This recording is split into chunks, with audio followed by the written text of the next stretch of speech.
You know, the day I lost my brother, I was actually celebrating my birthday. Or the night it happened, I was actually celebrating my birthday in church. Have you ever been hurt in church? Yo.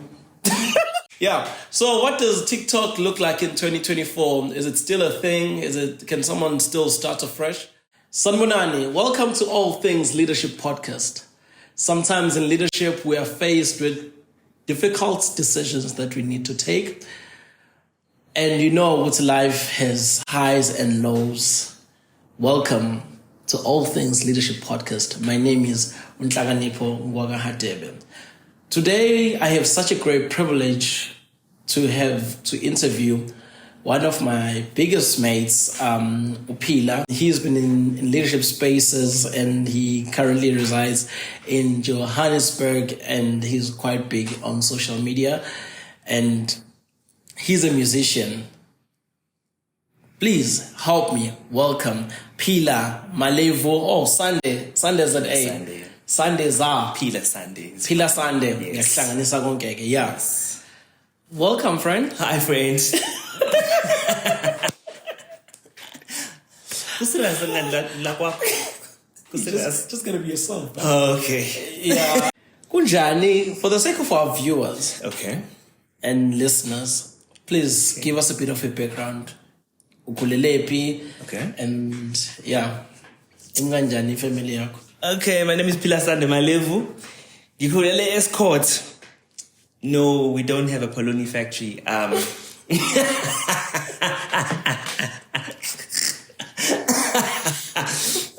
Kulele Escort. I grew up in Escort. I'm the son of a local Methodist preacher, and my mom, who was also in church leadership. Mm-hmm. And I had 3 brothers and 3 sisters when we grew up in the small town of Escort, which was quite great. Okay. And I went and I studied in UKZN here in PMB, and then now I work in Johannesburg. The city of gold. Apparently. Uyimba ngamafosholo. I've seen no gold yet, but... but yeah. I read the gold you've seen. Amazon Yabantu. Yeah. In Durban, not in Joburg. Okay. So Okay, that's amazing. Please tell us, when was the first time you became conscious about this thing called leadership? I mean, now that you ask me that question, I have to figure out when I started being conscious of something called leadership. But I think my first sort of person to watch was my dad, who was the father of the home. But not only that, he was a church leader. So in the Methodist church, you have the pastors, and then you have somebody called the steward who watches over a congregation. And my dad was a local preacher and a steward. So I think my parents were the first people I watched because they were the stewards of the congregation where we were at. So I think that's the first place where I saw leadership taking place. Don't know if I thought about it as leadership, but obviously now that you're asking me the question, I'm thinking, yeah, that's probably the first place I saw leadership. Yeah. And when did you start being involved in anything leadership related? Maybe after I left home, hey. I think when I left home, I wasn't really passionate about church stuff while I was at home. Yeah. Because when you're a preacher's son and preacher's children, you really don't want to be in that limelight. You don't like those sort of things. So I don't think I got involved. I mean, I was in church. I was a normal member of the church. I wasn't like a crazy person. Like I didn't do crazy things. But church leadership and getting seriously involved in church leadership, I think that's when I started when I was here actually in Maritzburg, in university, and I was starting to get involved in church. That's when I started getting involved in leadership, leading worship, leading small groups, and then on and on until I was in ministry. But yeah, it's proper started in Maritzburg. So Escorti, it's your primary high school and university in Maritzburg. Yes.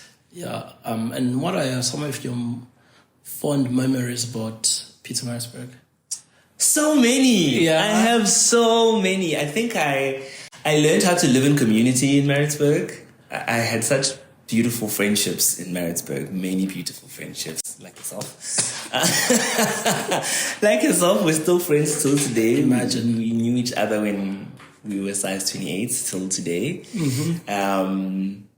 Beautiful friendships, just being great friendships. I remember there's a group of friends of mine, you also. So like that was a beautiful friendship that still exists till today. Yeah. But yeah, like friendships were built really well. I remember like just sharing meals with friends, having the ability, because I wasn't earning a lot of money. My parents weren't earning a lot of money. So having friends and existing in community, like just that. 15 Yes. 25 Yes. just that communal living. Yeah. I think I learned that here, and I cherish it. That's one of the beautiful memories. And then singing, I did a lot of singing when I was here.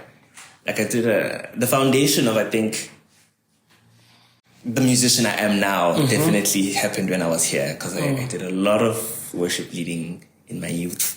Yes. When I was here, and that's a beautiful memory as well. Remember this funeral? What song did the pastor ask you to sing? Which funeral now? We did a lot of funerals. We did many things. Yeah. We did many things. I even asked my wife out on it. Emily Delwayne. I wait. But it worked. Praise the Lord. Imagine. But anyways, what takes you to Josie? I went to Joburg. I felt like I reached the ceiling here. Now I can articulate it like that. Before I didn't know what it was, but I felt like I was done. I felt like everything that I could have done in this place and could be in this place was done. And so now I know that the terminology for this, I felt like I'd reached the ceiling. Like, okay, I'm done. Because nothing was particularly wrong. I mean, and again, I felt like I was not happy in my job anymore. Like there were lots of issues, but there were things that had always existed, but now they were antagonizing me. So that's when I knew I'm done here. I think. Did the robber confirm it? No, I got dropped many times in Maritzburg, unfortunately. Many times. No, so the robbery didn't confirm it. But I just generally felt like I sing great Dilila, but I need to move on. I didn't know that I wanted to go to Joburg though. Okay. So remember I actually did. I went for an audition for the Lion King. Yes, I remember. And I got through to the last round, and then I failed choreography dismally. I don't know. I still feel like I can dance. But anyway. I still feel like I can sing. Friend.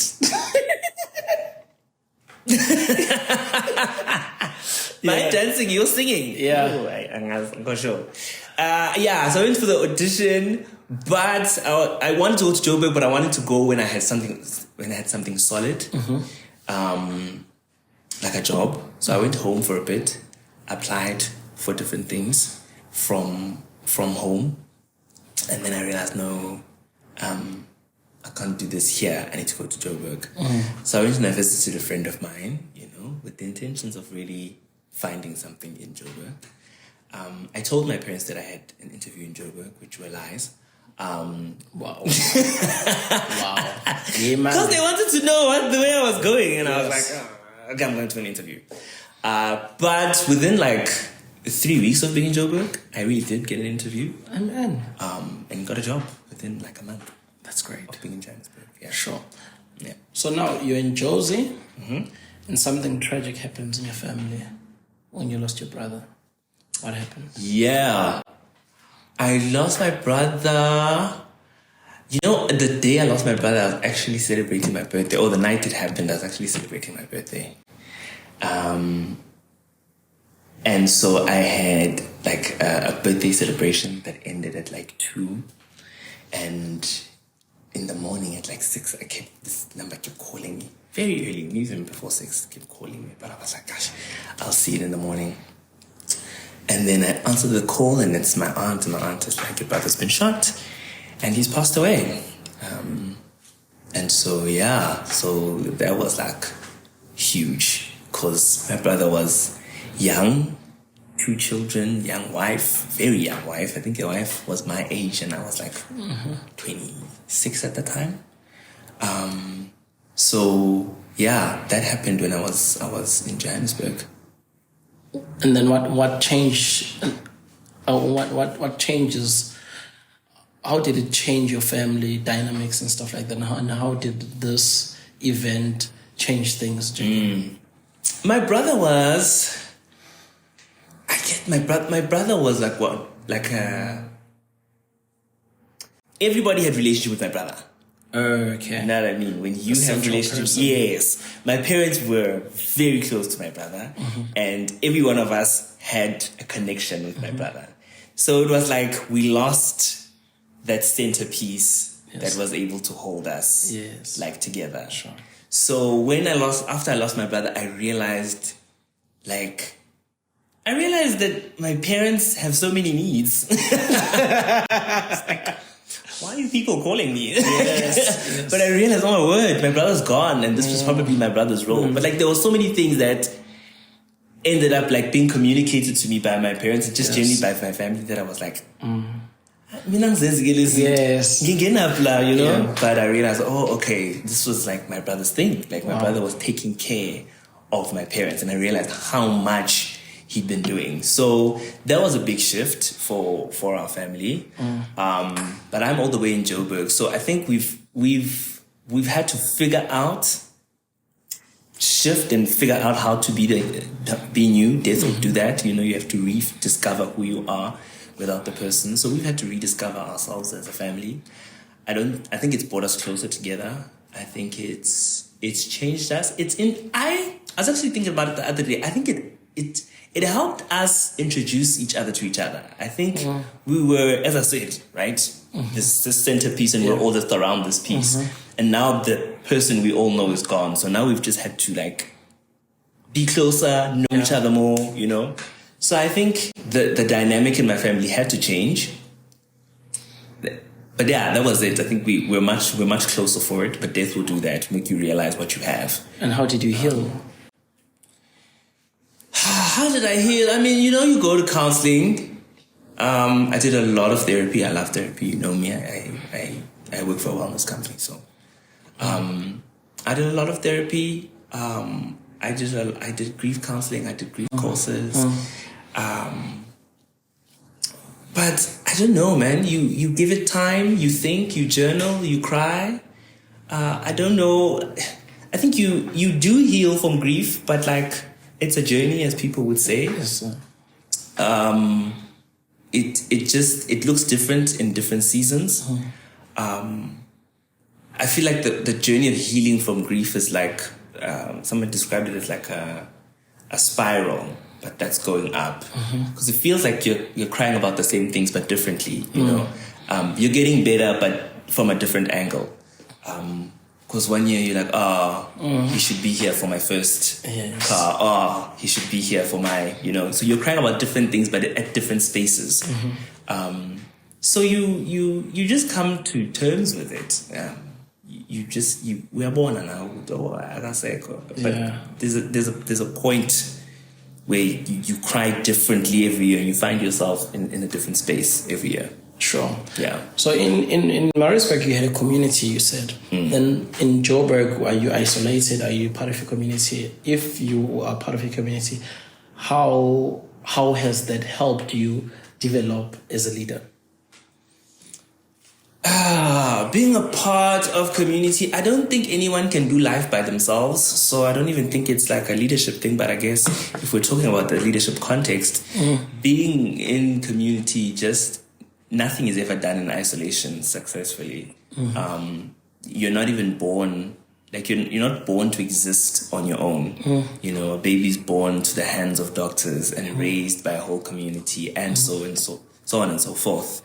In order to get an education, somebody teaches you. When you work with other people. So I think for me as a leader, it's awesome to have people to bounce things off of, which I think is important. To hear how other people would resolve, how other people think. hear how other people would tackle different situations, but also have some sort of accountability, you know, not just be an island. Yeah. Not just be an island, but have people who are able to like speak to you. How did you find those people? How do you find those people? You have to allow yourself the space. You have to allow yourself to get into friendships. You have to allow yourself to get into those kinds of spaces. Yeah.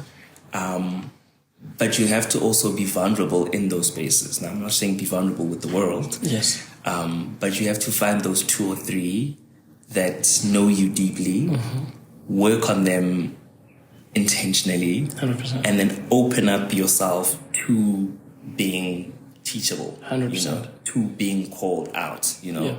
Yeah. And it might hurt and it might be strange and it might, but that's There's it. going to be different seasons with those within that group of people. Yeah. I think, I think my closest friendships are not, I don't think it's easy being friends with me because I think I call out people quite a bit myself. You know, Yes. So I expect the same from people. I expect the same and I open myself up for the same. Yeah. But not to everybody, but there are specific people that, So I think my close friends know, but it's not because but you're my friend and I have access to your heart. Sure.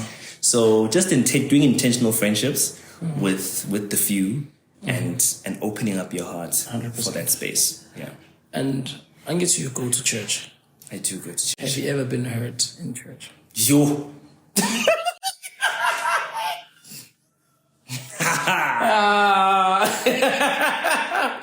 Yeah.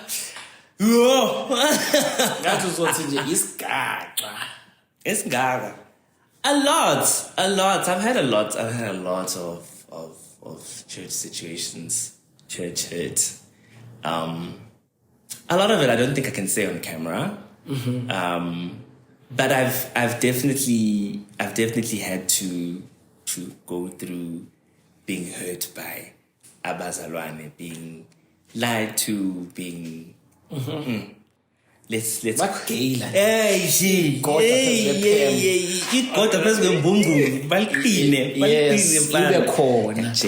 Okay.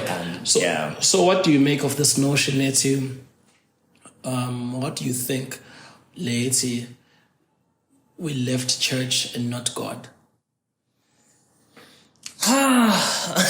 Did you watch my TikTok video? And is this why you're asking me? No, this? I didn't. I didn't. I just want to hear. Really? Oh. Man of God is thirsty. We left church and not God. Okay, so when it comes to we left church and not God, I am not. I think it's possible to leave church and not leave God. Simply because it's us who preach that God is omnipresent. It's us who preach that God is everywhere. It's God who says he'll never leave and forsake us. And so I think that we can't then turn that around when people leave the church and then dispute our theology that we stand upon. But then why are you still part of the church? Me? For community? So hear me out, right? Hear me out. I think that it's possible because I think that theologically it's incorrect for us to say that people can leave God. If God is omnipresent, they cannot leave God. So are people missing out on the benefits of being in a biblical community and growing in a church? Yes. And I think that's how we should phrase it. We should phrase it that way to say you're missing out on the benefits of being inside, of growing together, of a community, of a spiritual family. I think that's how we can put it. Because I think what the real issue is with with what we're trying to say. I think most of the time we're just trying to say, I think most of the time it's just like, how? This is what, and especially for leaders, right? As leaders, you look at people within the church context, and then you dream. You dream for them. You dream for where you want your church to go, and you know what I mean. So then you're like, oh, man, you will do this in future, and you have like stuff in place in your mind, or even communicated. So when those people leave, your plan is left 100%. You know. So I think that there's just a way that we can communicate what I think we're trying to say, which is, we would love for you to stay. What could we have done different? Yes. I think there's better conversations we can have than that one. There's better conversations we can have than you've left God, right? And for us to want to prove to people that if they leave us, they leave God. You know, I don't think that's where the tension is at. I think there's a bigger story there. There's a story of we come together as a community in God, we love each other, and then you are leaving. What does that look like? Yeah. What are you doing? I think there's just a better way we can say that. But to the argument of, can people leave the faith? Totally, right? I'm not saying people cannot leave the faith. People can denounce the faith. That's absolutely true. But if someone is saying, I'm here and I pray and I'm good, then that's it. They do have a relationship with they're God. missing out on yeah, they're just missing out on, which is what I'm saying, you know, because we make it sound like, Washiala, like he's not even gonna come close to you, which is not the truth. So I just think the most important conversation is the one where we are hurt and we are saying, what's the difference? Yeah. What can we do differently to make sure that this doesn't happen, you know? And also not become like gangs when our people leave the church. And then we feel like they can't greet us. True. And most of the time, it's not the people who leave that cause that. It's us who stay, because we're the ones who are still wondering why you left. But we're not friendly about it. We say stuff like, if you leave us, you leave God, you know? You see? So I think if we just have better conversations around the emotional or like the communal space. Because I also think it's like a bit of a threat on community. Yeah. You know, because it's big. Like, you know, community is a huge thing. You know, after you've built with people for a long time, let's say for a number of years, and then you want to leave. That's not an easy thing to do, because your life is around that. Let's say you're in a connect group or whatever. Let's say you're in a church. These are Sunday in, Sunday out. These are people who fetch your kids, who see you, you know, who ask you how you. This is you. You know, you're intertwined with these people, so it's not easy. So the whole, you know, if you leave us, you leave God, is quite a threat on a big part of us, and is still actually trying to but not really talking about the actual issue. You know. TikTok. Okay. What started it? Why TikTok? TikTok, I started at the end of 2020. 2020 had me in a chokehold. A lot of things happened in my life. Like a lot of tragic things happened in my life. And I was going to therapy, and my therapist was like, "You're just too serious."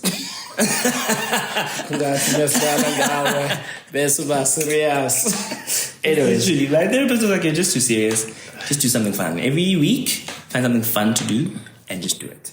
And I found that TikTok was TikTok was that thing. So I really wasn't doing TikTok for like views or anything. I was just doing it for fun. Do you feel like you were kind of journaling yourself? No, I wasn't doing any of it. I was having fun. I was chatting, I was telling stories. I was, you know, my beginning content is like lip syncing stuff, lip syncing sounds, challenges that, you know, those COVID challenges, those used to happen. Those were the things I was doing. I was doing skits, like very intense skits, not the ones I do now. So I really wasn't trying to be serious in any fashion. I was not journaling myself at all. I was just talking. So with all this influencer things, are you an influencer man? Yeah, well, yes. Yes, friend. Yes, okay. Yes, friend. Yes. You know, how do you stay original with it? Because brands would want you, would approach you, and you know, and then with maybe income coming in, you feel like do you feel pressure to perform at a certain level? Yeah. So the first time I felt the pressure was when I started getting reports of stats. I think that's the first time I was like, ooh. Because the stats, you know, they write to it, okay, in January, you had this many views, this many comments, blah, blah, blah, blah, blah. And then in February, then they write, you've gone down, do more content, you know? Like, then like it's in the, you know, there's arrows that point up and there's things like suggestions. And sometimes you log in and there's a suggestion, do more content. Your views are lower than they were this week, that last week. So your views are lower this week than last week. Do you want to, you know? So that's the first time I felt like, okay, maybe I need to. Like if TikTok is saying, you know. Yes. But my policy on content has always been like, I do it when I want to. Yes. I do it when I'm inspired. I do it when I feel like it. I do it when I'm happy. Or even if I'm doing it when I'm sad, I'm going to talk about authentically. Yes. So for me, content creation I don't feel the pressure of it because I'm always doing it when I'm inspired. I'm a huge believer in like be inspired. Like your first place to start doing anything is inspiration. Because when you're inspired, you will be creative. When you're inspired, you'll be present. When you are inspired, there's nothing you can't do. From the place of inspiration, you can come up with solutions. You know, if you're in despair and you are just using despair to get out of despair, it's not going to work. But if you're inspired by something, like if you have a bigger like, oh, I'm excited by something else, that's my philosophy just generally in life. And so even with content creation, I get excited. Even if I'm going to do something for a brand, I make sure okay, right, how am I feeling? And how do I get inspired about this brand? How do I get inspired about what to do around the product or like for the brand? Yo, that is really amazing. Yeah. So what does TikTok look like in 2024? Is it still a thing? Can someone still start afresh on TikTok? There's lots of space. There's always space. You as just a person on, let's say on YouTube, right? You can subscribe to hundreds of people. You can watch hundreds of people as well. Whatever interests you, you can watch. There's always space for people to join. I really don't like the narrative where people are like, people should stop making podcasts. People should do this of that. There's enough. There's not enough. Nobody can have the perspective on stuff that you have. Nobody has the gift that is you. So there is space to do stuff. Like there was no Trevor Noah until there was a Trevor Noah. And so Trevor Noah opened up room for himself by being himself. Yes. And so there is lots of space. Do TikTok, be a creator, do what you do. There is lots of space. Absolutely, go for it. Sure. And where do you see yourself with this whole content creation thing? Look, I hope that content creation opens up things in the entertainment industry that I would love to pursue.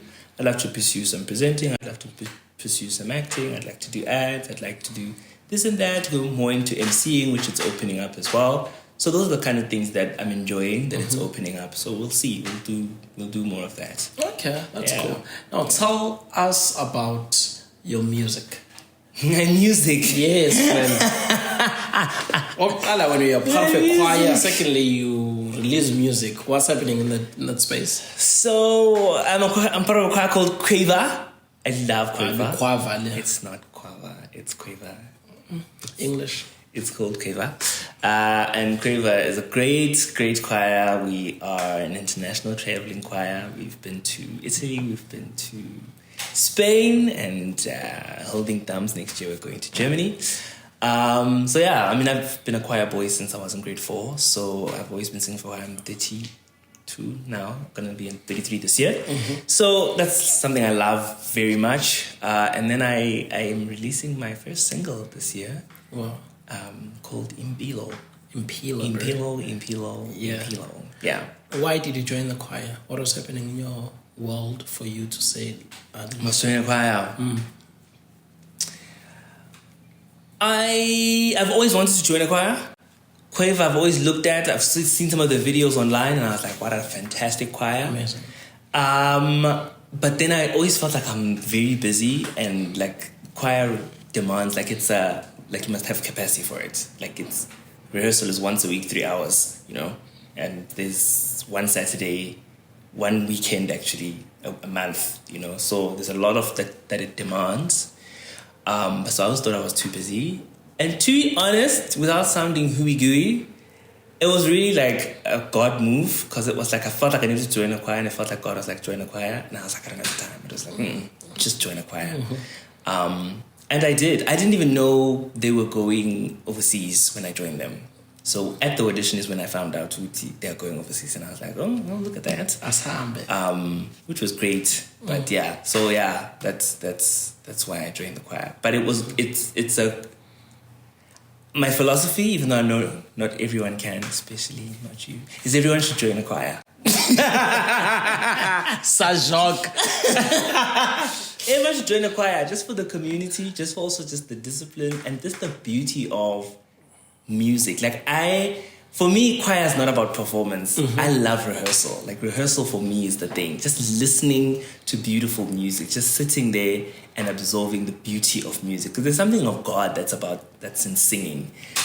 It's beautiful to hear like a human being produce that sound. And it's beautiful to hear a bunch of human beings produce a certain sound and do it. So for me, choir is like very much like a God space, very much a healing space, very much a space of calm and just rootedness. And the community is beautiful. Yo, that's amazing. You get from being in a choir. Wow. Yeah. And tell us about your single. My single, Impilo. I wrote my single. Is it because you're single? Boran. My single is about a couple of events in my life. But I just figured the lyrics of it are Impili Akubega, which is really just about the fact that life doesn't stand still when tragedy happens. Because sometimes we feel like life should stand still, and I wrote it from the place where I felt like life should stand still. Like one of the moments, I was telling you about it yesterday, like one of the moments I had is when my brother died and I was in a mall and everybody was just moving on with their lives, and I was like, why is everyone so happy in here? Like, why? Life should stop. Life, but that's not how life works. Life carries on. And you have to pick yourself up and you have to move. And so the song is just inspiring a move. And I hope that's what it does. It inspires a move, whether it's heartbreaks from relationships, whether it's death, whether it's... You just have to move. Yes, we have to acknowledge what has happened and we grieve and we, for whatever has happened, but we have to get up and move. At the end of the day, if you do not get up and move, movement is not going to happen. And the world is moving. So you need to move. Sure. Get up and move. That's amazing. We are looking forward to the release of this amazing album. Yes. When would it be possibly available? The timelines for this. Well, it should be out. My aim is to have it out by February. So hopefully by the beginning of March, we've launched it. But that's far. But that's like worst case scenario. Okay. The month of love. Move from heartbreak, bro. Move from heartbreak quickly. Yeah. So it should be out by March. That's great. I'm looking forward to listening to more of Impilo. Maybe it could be a soundtrack for our podcast as well. Why not, friend? That's great, Vetu. Thank you for making time to come and chat to us face to face. Awesome. Thank you for rejecting Zoom. I did reject your Zoom offer. You did reject my Zoom offer. Yes. But thank you for inspiring me to start the podcast. Oh, yeah. Remember we had the conversation the other time, and I think maybe like 2 weeks later, I got this thought that a seed remains a seed until it's planted. A dream remains a dream until it's acted upon. But thank you so much for being who you are, for being a leader that you are, and God is going to bless you abundantly, and doors will open beyond your imagination. Thank you. Thank you for having me. It's nice to be here. I hope I contributed in some way to someone. It's nice to be here. What an amazing episode that we had with Upila Sande Malevu today. So he's basically spoken to us. Life comes with seasons, and sometimes you can hit a ceiling, and that can give you a redirection of your life. As I was saying before, life has different levels, and in different levels there's different seasons. And right now in this season, he's finding himself in Josie doing the things, doing this social media influencer thing, but he is still holding on to community, and the community you're part of might hurt you, but you need to learn to forgive and to move on and to grow from there. And when you start leading, you do not lead from pressure. You lead from a place of inspiration, as he is doing it with his TikTok. It's not a thing of, it's a scheduled time thing. He just finds inspiration and presses that button record. The point is, start, my friend, and start today. And start from where you are, not where you hope you'll be. Start. And from me to you, Ngiti Dango. Bye-bye. Every believer is a leader. Have a lovely day.